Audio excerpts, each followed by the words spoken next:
speakers and leaders from this morning to please join us on stage for the panel discussion. Go ahead, Bea, Chito. Good morning, magandang umaga po sa inyong lahat. Good morning, Bea. Good morning, partner. How are you? How is everyone today?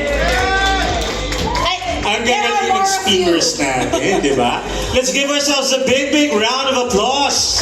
Yes. Ayan, alam mo, Bea, while our colleagues are getting ready for our Q&A, of course, we are very honored to have with us this morning our President and CEO. Talaga naman, a visionary and a servant leader himself.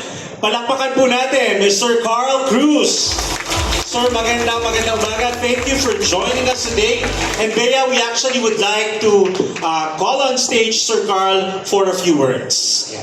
Sir, please.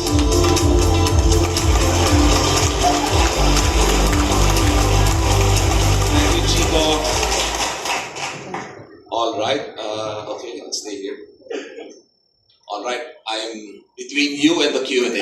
So hopefully we'll make this quite quick.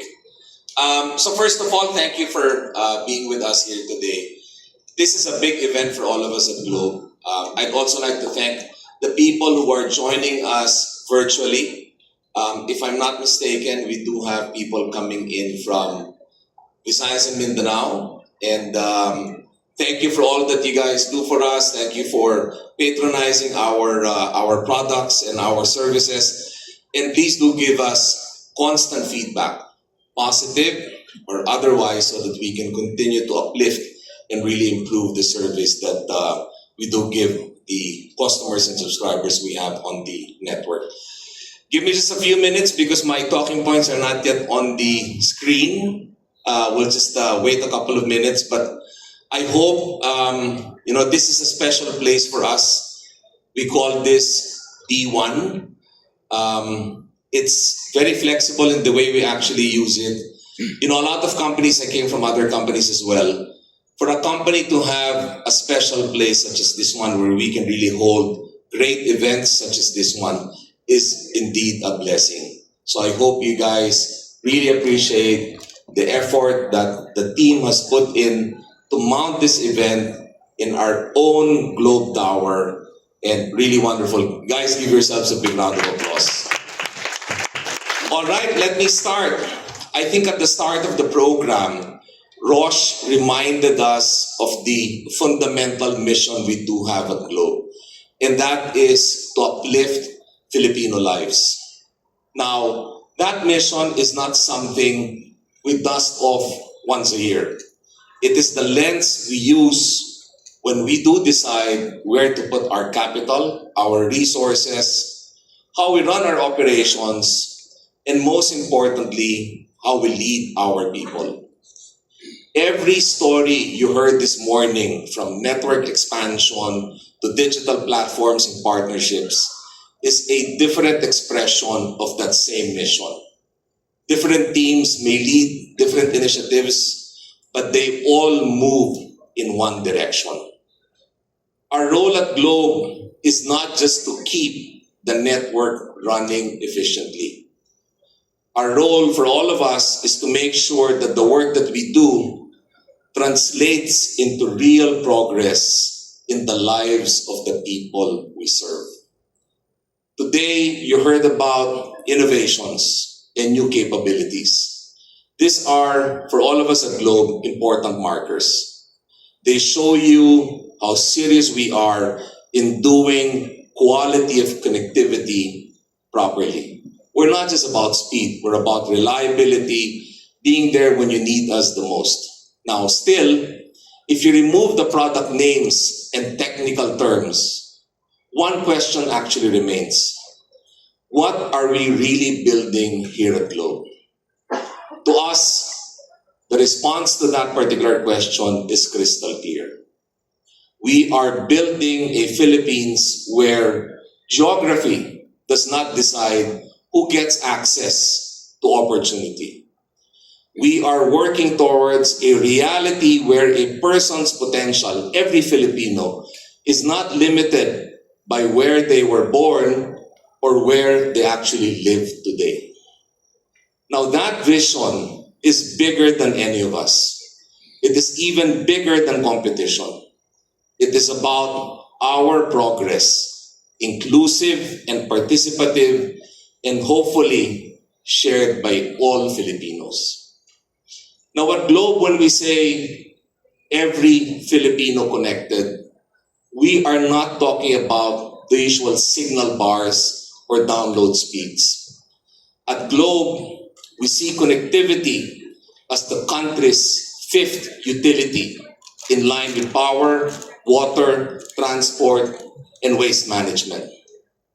It is the confidence of a student who knows that global knowledge is within reach, so he too can grow into a global citizen. It is the peace of mind of a family that stays together, even when distance and geography says otherwise. It is the empowerment of a small entrepreneur who can sell, collect payments, and talk to customers beyond their own barangay or town. It is also for us at Globe the resilience of a nation that can communicate, coordinate, and most importantly, in view of the Philippine setting, recover during times of crisis. Connectivity has to hold when it matters most, not only when conditions are actually ideal. This is why we measure ourselves not just by technical benchmarks, but by real-world capability, reliability, and most importantly, human impact. We do believe that technology should never be an end in itself. New tools and platforms will only matter if they help people live better, work smarter, and connect more meaningfully with one another and other communities. Our job at Globe is to build infrastructure that supports dignity, productivity, and resilience. That demands long-term thinking, disciplined execution, and for all of us, hopefully we have it, a very clear sense of purpose. Trust is earned when networks such as ours perform consistently, when services are within reach, and when our partnerships are guided by what is good for the Filipino customers and of course for the country. This is the standard we have set for ourselves. Now, as we enter this year of 2026, we are entering it on the back of a record year for all of us at Globe. We closed 2025 with all-time high service revenues, driven largely by strong data and digital services across our mobile and corporate businesses. Now, at the same time, we strengthened our network leadership. If there's one important KPI to my mind as being part of Globe, this is it. Being recognized by a standard body such as UCLA as the Philippines' most consistent network in both mobile and fixed. Well done to my colleagues at Globe. This is a wonderful, wonderful recognition of the work that we do. Now, not only that, we extended that leadership, especially in innovation, with our Starlink direct-to-cell satellite initiative. The first of its kind in Southeast Asia, second only in Asia, and one of only 8 globally. Watch out for this space because this will come live, I think, sometime in March, early April. Now, all of the strategies are proof points that what we do is actually working. It is producing both results for our customers and, of course, the business. Now, to put it simply, we are holding ourselves to this belief. True connectivity is defined by consistency, affordability, and quality of service that empower every one of us, every Filipino, to participate in the digital world. You know, I'll digress a bit from the talking points, but if you really come to think of it, the only time we all look if we have a signal or check the speed is when our browsing experience buffers. Right? When you're watching a short reel on social media or when you're watching a video on YouTube and then nag-stall, that is the only time you will look at, do you have a signal? What is the speed? And truth be told, if you have 20, 30 Mbps compared to 200, 300 Mbps, so long as the experience is great, it technically does not matter. That is the mindset we do have at Globe when we say consistent network availability and best-in-class network experience. Now, to our mind, the country, the Philippines, deserves connectivity that holds, that includes, and of course, empowers each one of us. Now, let us make every connection count. When we do this, all of us in the Philippines can really go forward together. Maraming salamat and do enjoy the rest of the day. Thank you.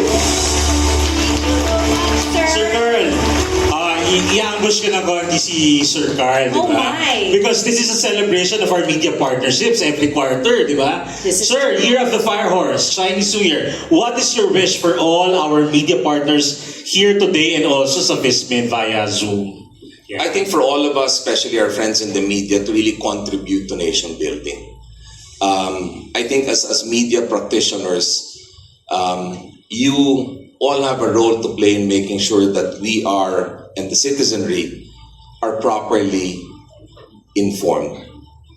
I think that is the best wish that I would really have for all of our friends in the media, because we do have unfortunately, a lot of citizens who are misinformed. And we do know for a fact that because of the digital world, there are a lot of fakes, deep fakes. And I hope that you guys do your role in making sure that you sift through the noise and really keep the average Filipino, including myself, properly informed. That is my wish for all of them as we enter 2026, Chito. Thank you very much, Mr. Carl Cruz, ladies and gentlemen. Thank you. Thanks, Chito. Salamat po. Thank you, sir. Thank you so much, sir. So my That friend, was inspiring. let's acknowledge, formally acknowledge, of course, our senior leaders who have joined us today. Sige, my friend, please do the honors. Thank you. I have to take off my glasses for that. So bear with me. So we would also like to acknowledge today the presence of Mr. Darius Delgado, our Chief Commercial Officer. Sir, good Do morning. we get a wave, sir? Yan, di ba? We would also like to Of recognize... course, nakita po natin kanina si Miss Yoli, our Chief Sustainability and Corporate Communications Officer, Miss Yoli Crisanto. Good morning, ma'am, and thank you for joining us today. My friend. The other person we would like to acknowledge for being here today is Mr. Danny Teixeira, our senior leader for the broadband business. Hi, Thank you for Danny. being Thank you here. for joining us. And of course, our good friend, Miss Katie Dizon, our Vice President, Head for Globe Business. Palakpakan po natin si Katie and the rest of our B2B colleagues. Ayan. Okay, let's start, my friend. Yes, glasses back on now. So talaga naman ang ating mga panelists, di ba?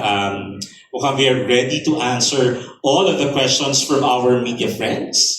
That's why at this point, if you have any questions, clarifications, o dulog, ako po, please just kindly raise your hand and I will go to them, Bea, di ba? Yes. And we will facilitate this part of the program. Okay, game, yes, punta po tayo dito. Chito will be our roving mic, so feel free to just raise your hand.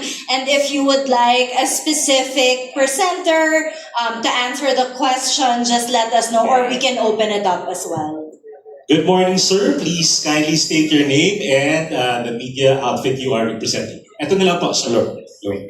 Good afternoon, ma'am and sirs. I am Wedge Kujamat from Billionaire News Channel, and we are interested to ask, can you give some examples of how points can now be used for essentials, connectivity, or even small treats under the 2026 rewards program?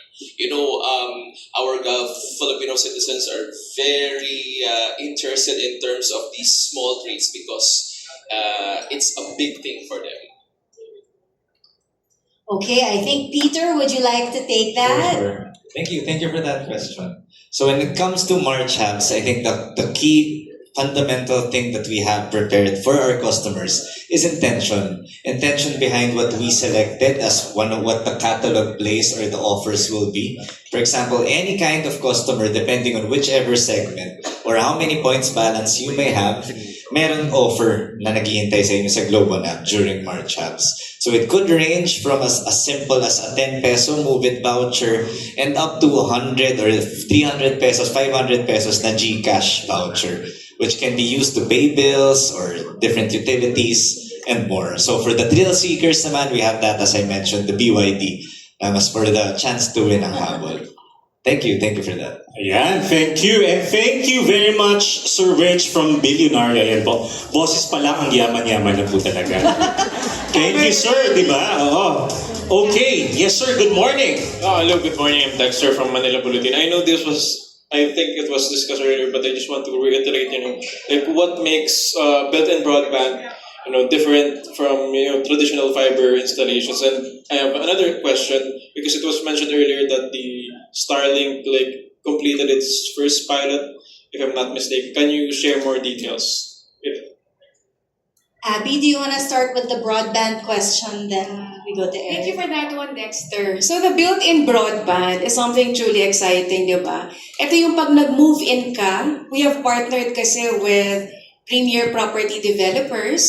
So pag nag-move in ka ng bahay, di ba usually hindi mo naman kailangan isabi na, lagyan mo ko ng tubig, lagyan mo ko ng kuryente. When you move in ready siya. So our part of the 5 essentials, as mentioned by our CEO, si Carl, pang-fifth tayo as utility, the internet connection. So something different here is when you move on day 1, instantly, yung bahay mo, seamlessly connected. Number 2, you also don't need to worry about, di ba, kasi binili mo, mahal yung bahay, di ba? So hindi mo kailangan mag-drill ulit ng mga butas. Usually, puputasin yan sa kisame, dadaan natin lahat ng mga wiring, yes ma'am, wiring na ayaw natin makita. So ang pinakabago doon is, kasama na siya. So pag nilagay yung building, nilagay yung property na unit, wala kang makikita dapat doon na kahit anong linya. So something new, something different. Plus, you also have content that you get to enjoy on the spot. We also have partners so that ma-enjoy nyo yung high-speed internet natin. So meron kayong choices of contents, devices na pwede. So I'll now turn you over to Eric for the Starlink. Thank you for your question, Dexter. So, syempre our vision when we actually integrate with Starlink is to provide a seamless experience for the customer. Ang ibig sabihin nun for us is, as a customer, dapat wala ka nang gagawin, right? It's seamless. Automatically, pag nawalan ka ng signal, you will actually be able to connect as long as you have a direct line of sight with the Starlink satellite. So, as I shared earlier, we have started our pilot testing in Rizal, in Batangas, and in Bataan areas where, in remote areas or in areas where we don't actually have terrestrial access. And so far, basic services such as SMS, light data, browsing, messenger apps, even GCash and Globe One, where we're all successful. And we're currently trying to expand now in different areas to make sure that no matter where you are, you will get that Starlink access as promised. But at the same time, we also want to make sure that, it's seamless. So across all of our channels, meron kang access sa Starlink, whether it's SMS, whether it's Globe One. Yun. Thank you, Abby and Eric. Talaga pag si Abby and Eric, mapapabili ka talaga, my friends, no? So ito na. Yeah. Subscribe na. Thank you, Dex. Okay, next. We have our friend from the Philippine Daily Inquirer. Hello. I'm Logan. Good morning. So I'd just like to ask about GoGive since it was mentioned earlier. How can we ensure that this initiative delivers real and measurable impact and not just digital engagement? Thank you, Logan. So it's actually a very important question. So For us, si GoGive naman talaga goes beyond digital engagement. It's about active participation. It's about the deeper desire to actually help and actually create change. So that 4.1 billion that I've mentioned a while ago, it goes beyond your MBs or your GBs. It's actually a representation of how many relief goods we were able to deploy, how many animals we're able to help save, and even how many children and families we're able to support. So to keep the impact going, so it's really on us to create more partnerships, to open up new communities and advocacies so that our customers can continue to go give their heart and support. Thank you. Thank you so much, Jiv. It's really very inspiring work, especially the opportunity to give back. Thank you. Okay, we have another question from our good friend, Miss Bernie Magkilat, my love. Yes, ma'am, please. Hello, good morning. Good afternoon na yata. I'm Bernie of Logistics News PH. My question is about your partnership with PAL Miles. Some customers might feel that airline miles are less tangible than getting a brand new iPhone or a Samsung unit. So how would you convince a Platinum member that 800 or 1,600 miles a month is better value than a device subsidy? Is this worth it? Thank you.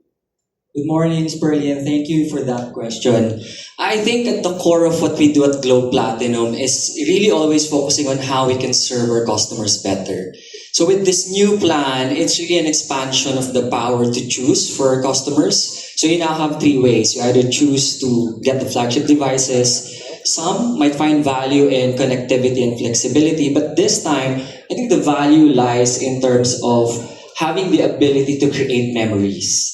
And while essentially this is not a tangible material, but it goes beyond that, because what we're doing now with Palma Buhay Miles is we're unlocking a new layer of value. So imagine just by simply subscribing to this plan, you get to accumulate miles that you can turn or transform into experiences, into memories with your loved ones. That I think for a lot of our Platinum customers who are really travelers who go out of the country or local 2 to 3 times a year, that's something that we believe would be very, very beneficial to our customers. So thank you. Thank you, Leo. All right. All right. Where is our roving mic? Yes, sir. Good morning. Good afternoon. I'm Edwin Rollion from Manila Standard. Ang tanong ko po how important para sa mga consumers yung mag-invest sa data streaming, and speaking of rewards, any plan to put up additional rewards sa mga prepaid customers like me, particular dun sa emergency loan, tsaka dun sa mababa kasi mga loan na nakukuha dun sa pagka kailangan mo talaga ng data. Thank you. Okay. Would anyone like to take the data streaming question first? Sir, good afternoon. Okay, so in data streaming, there are two types of how you're going to invest. First, it's you subscribe to a managed service. The other one is yung tinatawag naming DIY. Okay. In a DIY model, so you got to invest on servers, you got to invest on space. You need to invest a 25% annually for the maintenance. You need to invest on talent. The reason why Globe invested on a data streaming platform in partnership with Confluent is because we want this to be part of a managed service portfolio that we provide. Meaning the advantages is very clear. It's a pay-per-use. It gives you elasticity. Kung kailangan mo ng capacity, one click, you have the capacity. It gives you reliability, meaning SLA of 99.95 to 99.99. And it gives you the talent that you want. So, sa data streaming kasi, since data streaming, you have to connect to a different system. And to connect to those systems, you have to develop connectors. In a managed service, we have what we call a universal connector. Yung parang kung nasa Singapore ka, iba yung connector. Kung nasa US ka, iba. Kung nasa China ka, iba. So we have developed that. So when you subscribe to a service, immediately you have the service itself. No? And people are investing in data streaming because, meaning you're getting the information as it happened. So immediately you can do immediate action, you can do immediate intervention, meaning there are a lot of use cases for retail, for financial, like fraud detection, the sample use cases I mentioned kanina. So these are really valuable solution, no, to protect the consumers. Thank you. Thank you so much, Marlon. Peter, did you want to add something? Okay, for the rewards part of the section of the question. So for prepaid rewards, we recognize that there's limited points balance. So what's nice to see is in the catalog, there's rewards that are as low as 2 points na may either only calls ka na or a select amount of data. And on top of that, pag umabot na talaga sa point na kailangan mo ng panawid, we have loans too. So that's available, and what we can kind of assure you is that it will come at a contextual pace too. It's orchestrated in the sense na when you need it, pwede may makita nyo na may offer tayo on loans. So we have those kinds of services. Thank you so much. Do we Alright. have more questions? I think we have time for 1 or 2 questions, unfortunately, pero nandito lang po lahat ng ating mga panelists. So while we are having lunch or even after, we can go to them. Yes. You can go to them Great for your idea. questions. Miss Shinky from the Daily Tribune. Daily Tribune. Magandang tanghali. And congratulations sa Globe for being the head of innovation and connectivity. Kanina, I was listening well and I'm so inspired nung nagsalita si Mr. Carl Cruz. And he said, the role of Globe is not just for connectivity, but to uplift every Filipino's life. And may sinabi pa siyang isa na I relate very much. They build, the purpose is building Philippines when locality isn't a reason for connectivity and family to stay together even if distance says otherwise. My question is, what's the farthest connectivity now of Globe? Because we know everything else is in progress. So now what's the farthest connectivity of Globe in Mindanao, in Visayas, and in Luzon? Because most of our OFWs are from far-flung areas. And when a strong typhoon visits us, we're all disconnected. But again, we know that Globe is there. But I just would like to know and write about it. If we can inform our katribo kung ano na ang layo ng naabot ng Globe sa buong Pilipinas. Maraming salamat. Okay, so thank you for that opportunity, ma'am. So if I can share, no, sa broadband natin, sa fiber, we are proud to say na tayo yung unang bumalik sa Marawi. Remember, Marawi was ground zero. Super devastated yun. Nagpunta kami, pinisita natin. Tayo yung una naglakas ng loob to put fiber. Nandun din ang mobile natin together with sa side nila, Eric. And yung pasasalamat nila, actually we were both welcomed by both the army tsaka yung community. Because exactly what you said, ma'am, did you know na medyo nabawasan sobra? Because yung kabataan natin doon, because of that internet or the Wi-Fi connection, they realized there are other options for them para mabuhay. So yun yung first one. The other one also is the Sultan Kudarat na area din. So tuwang-tuwa, yun naman ang nailagay natin sa G-Fiber prepaid natin. And then upcoming natin, I guess together with sa mobile natin is the Basilan because we are planning to put up that cable landing station. So if you look at it, that corridor na sobrang layo. So it's all about having that connection, mobile, home network natin, bringing it closer so that lahat makakapag-aral, lahat may option din makapagtrabaho. That's why if you look at it, hindi na kailangan mag-abroad because the options are all here. Those are just examples and I'm sure you will hear more from our team. Eric? So first, marami pong salamat for recognizing all of the efforts. Earlier, I did talk about opportunities and how connectivity actually unlocks all of those. For consumer mobile, actually, we have 96% of the Philippines already covered. And sana nakikita nyo naman or nararamdaman nyo that year on year, as we invest more in the network, we're actually making our services more accessible and reachable to all Filipinos. Pero admittedly, meron pa pong naiiwan na 4%, kaya very important what I shared earlier on Starlink. Because yung hindi po naaabot ng ating mga cell sites today, Starlink will actually allow us to cover the balance 4%. And actually, by early Q2, we will be able to cover 100% of the Philippines.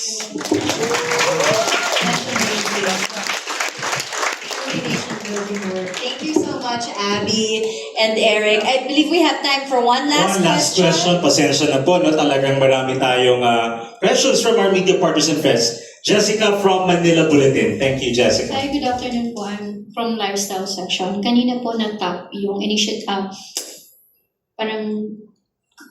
ng mga bata to donate with the GKids. So can you give us lang like how yung initiative nila, yung urge nila to donate, ano yung percentage when it comes to GKids? And then do we give them ba that transparency report kung saan napupunta yung mga dinodonate ng mga batang ito through GKids? Thank you again. So, in terms of percentage, so actually hindi na lang percentage, I think I mentioned it a while ago. So we were able to have 70,000 customers who are taking part of GoGive. So this is parang after 11 months, palaki pa siya ng palaki as we drive people to Globe One kung saan makikita nila yung platform natin. To your question na kung saan siya napupunta, so actually, maganda nga na nandito actually yung mga partners natin today. And talagang yung partnership natin sa kanila, even with the critical moments, so not your normal donation. So, kunyari, pag nagkabagyo, nagkasakuna, nagka-earthquake, we're also able to leverage our partnership with our NGO, Globe of Good NGO partners, para makapag-mobilize tayo kaagad. At yung mga members natin sa GoGive can immediately donate their available hearts to those partnerships. So actually, excited to share na parang we will be doing a lot of changes for the app that will allow more and more customers to donate and even allow more and more partners to participate in the program. Thank you so much, Jim. So much to look forward to. So I think that's all the time we have for our Q&A session. Yep. But before we let everyone go, let's do a quick photo op. So can I ask the